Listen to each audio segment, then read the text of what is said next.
qui vous dira aussi bien que moi que le mariage ne doit jamais arriver qu'après les autres aventures. Ma chère! Oui? Il faudrait faire donner des sièges. Oh la marotte!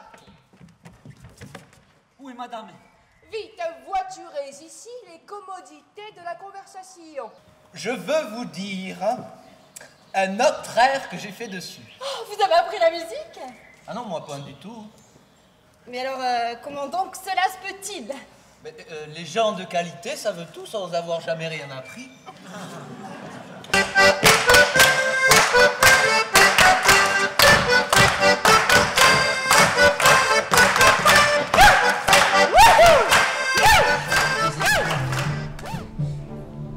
Les saintes restent immobiles,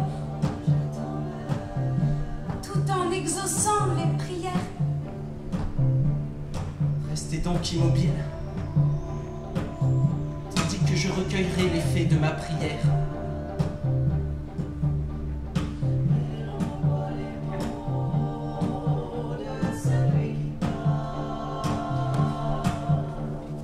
Vos lèvres ont effacé le péché des miennes. Mais elles vont garder pour elles le péché qu'elles ont pris des vôtres.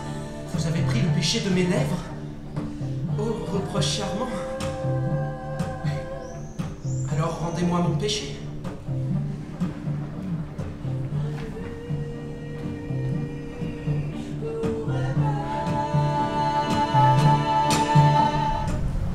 Oh, Roméo.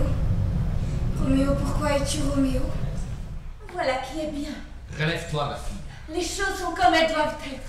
Qu'on court prévenir le comte Paris que demain matin Juliette sera son heureuse épouse. La vie a depuis longtemps déserté ses lèvres. La mort est sur elle comme une gelée précoce sur la fleur de champ la plus suave. Jean Maladette. Jean maudit! Malheureux, misérable, odieux! Elle la plus atroce que le temps ait jamais rencontrée dans les pénibles cours de son pèlerinage. Rien que l'enfant! Un seul être pour me réconforter, me réjouir. Et la mort cruelle de l'arracher de mes bras! Capulet, Montaigu, voyez par quel fléau le ciel châtie votre haine. Pour tuer vos joies, il se sert de l'amour. Cette matinée apporte avec elle une paix sinistre. Le soleil se voile la face de douleur.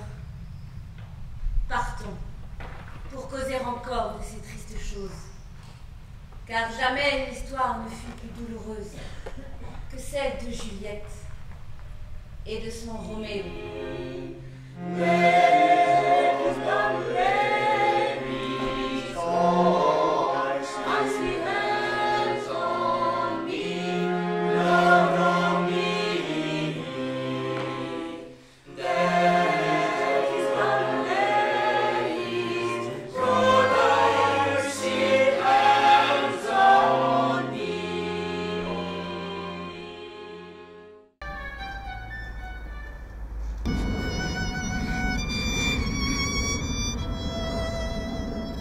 Elle s'appelle Marie Gouze.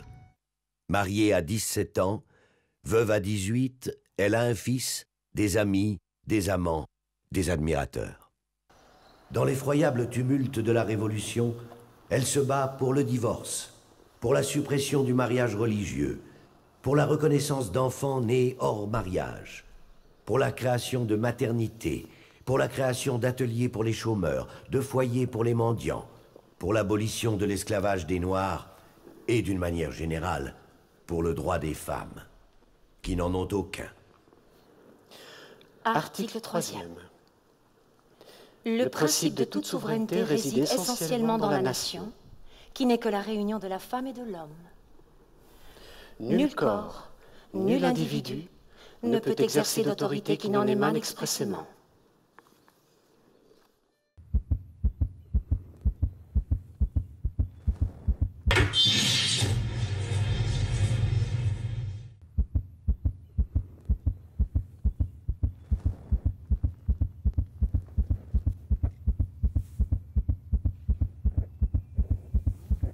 Avocat, avez-vous quelque chose à dire sur l'application de la peine? J'aurais eu, moi, tout à dire, mais rien ne me vint. Ma langue resta collée à mon palais. Je voulus répéter à haute voix ce que je lui avais déjà dit, plutôt 100 fois la mort. Mais l'haleine me manqua et je ne pus que crier avec une force convulsive. Non!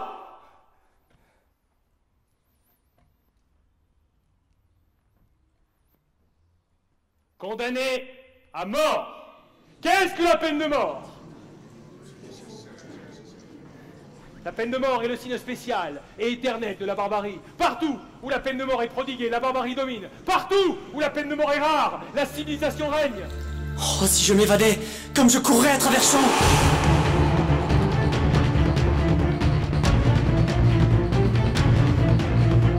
Non, non, il ne faudrait pas courir. Condamné à mort.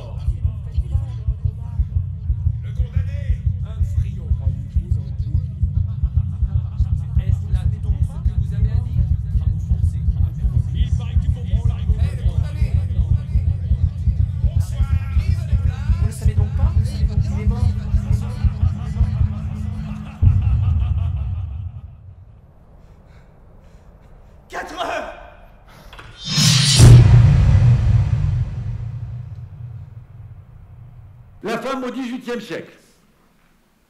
Que je commence par vous dire, même si vous pourriez vous y méprendre, que mon propos est un discours amoureux, fragmentaire comme ici est à tout discours amoureux.